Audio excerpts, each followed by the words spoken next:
Tag TV brings you daily news bulletin from India. Breaking news and views from India. You're watching South Asia Newsline and here are the top stories we are tracking for you on Tuesday, the 14th of October. Indian lawmaker slams Pakistan at UN over cross-border terrorism and child rights abuses. Trump praises PM Modi as very good friend at Gaza summit in Egypt. And Pakistan's defense minister says no ties with Kabul following recent clash.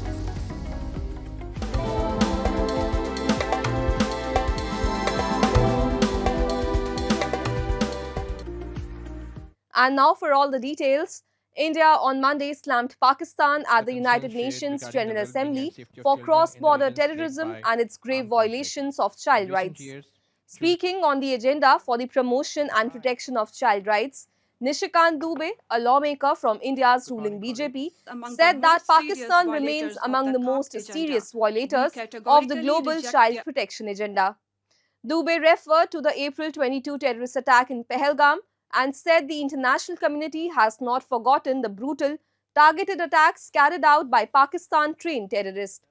He added that in May 2025, India launched Operation Sindoor, a series of strikes on 9 terrorist hideouts across Pakistan and Pakistan-occupied Jammu and Kashmir.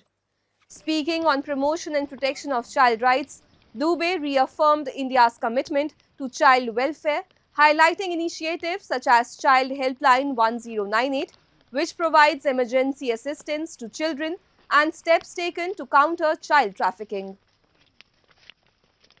In a measured and non-escalatory response, India's exercised its legitimate right to defend its people against terrorism and bring its organizers, the perpetrators, to justice, and the conducted targeted strikes in May 2025 under Operation Sindoor against 9 terrorist hubs. In contrast, Pakistan deliberately targeted our borders, villages, resulting in civilian deaths, including children. Pakistan must look itself in the mirror, stop preaching sermons in this form, act to protect children within its own borders, and stop targeting women and children across its borders.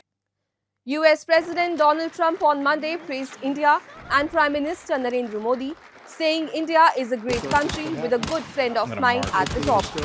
After signing the historic Gaza peace deal, ending the Israel-Hamas war, President Trump, addressing a summit of world leaders in Egypt, said that he thinks India and Pakistan will live very nicely together.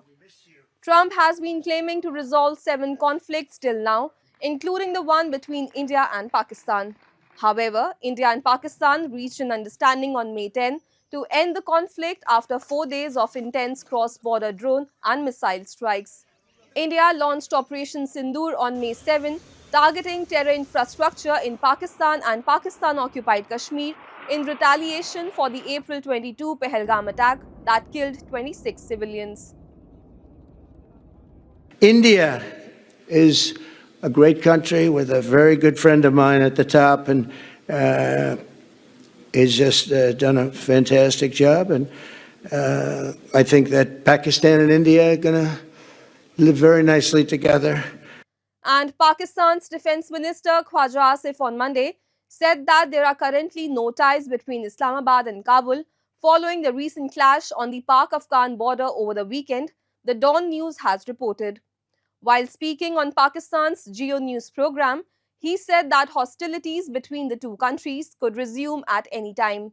The defense minister, when asked about the possibility of negotiations, said if Afghanistan wants negotiations while threatening Pakistan at the same time, then they should act on their threats and we'll negotiate after. According to Pakistan's military, 23 of its soldiers were killed, while the Taliban reported 9 fatalities on its side. Tensions between the neighbors have been mounting after Islamabad urged the Taliban to act against militants that it claims are launching attack inside Pakistan from safe havens in Afghanistan. Moving on, European lawmakers and rights experts have renewed calls for the suspension of Pakistan's GSP Plus trade benefits, citing widespread rights violations and misuse of EU funds. At a UNHRC side event in Geneva, speakers warned that continued EU leniency could further embolden extremism. A report. European lawmakers and rights experts urged the European Union and global institutions to suspend Pakistan's GSP Plus trade benefits, citing human rights violations and the misuse of EU funds. At a UNHRC site event in Geneva, they warned that Pakistan's expanding madrasa network, linked to radicalization, was being indirectly supported through EU assistance. Yeah, that's a very serious issue because the madrasas have become from a few hundred to more than 30,000 in Pakistan, and it's still the top of the iceberg, I think, because we can see the big thing about it, but it's a serious issue. It also has a lot of consequences because you have, for example, leaders of the Taliban who have been recruited there, also extremists who do terror attacks in Europe, in the West, come from those schools. So it's a very serious concern for Pakistan, but also for Europe and for the West. Experts said that Pakistan has repeatedly failed to meet its GSP Plus obligations, including on human rights and religious freedom. They stressed that the EU must take firm action by suspending benefits until Islamabad complies with international conventions. This issue is very serious. It has been spotted already by many human rights defenders. Even twice, as you heard in the conference, the issue has been raised in the European Parliament. So there were two resolutions in 2014. Even before it started, there was a resolution to force Pakistan to comply with conventions because, people saw where this was going. And then in 2021, based on blasphemy cases, there was another call to suspend. We are not calling to stop it, as you heard in the conference.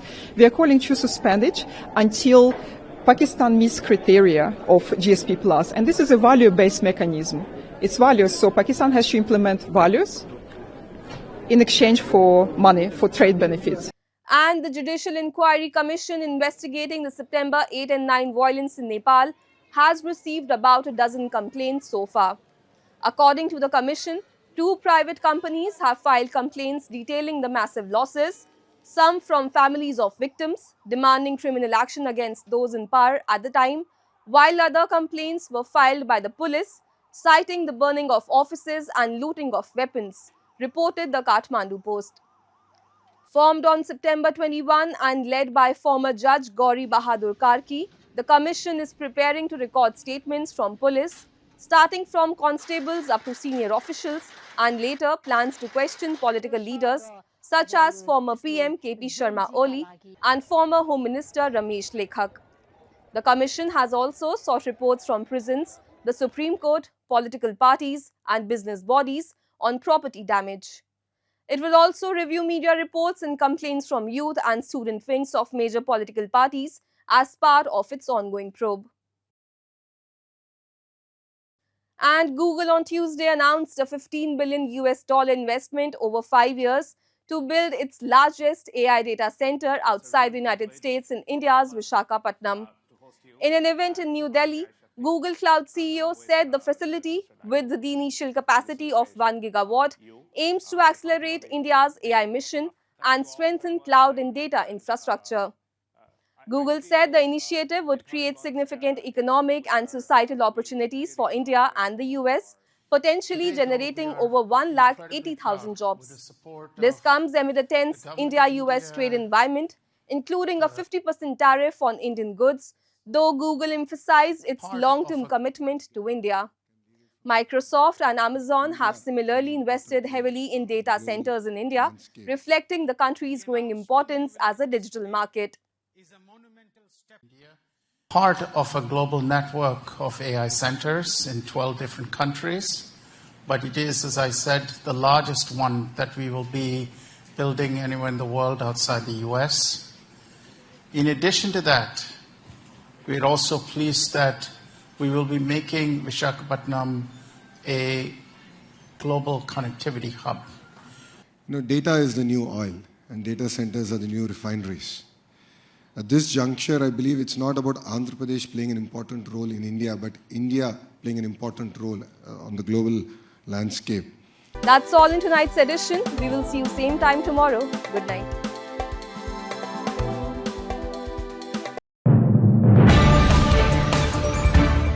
Tag TV brings you daily news bulletin from India. Breaking news and views from India.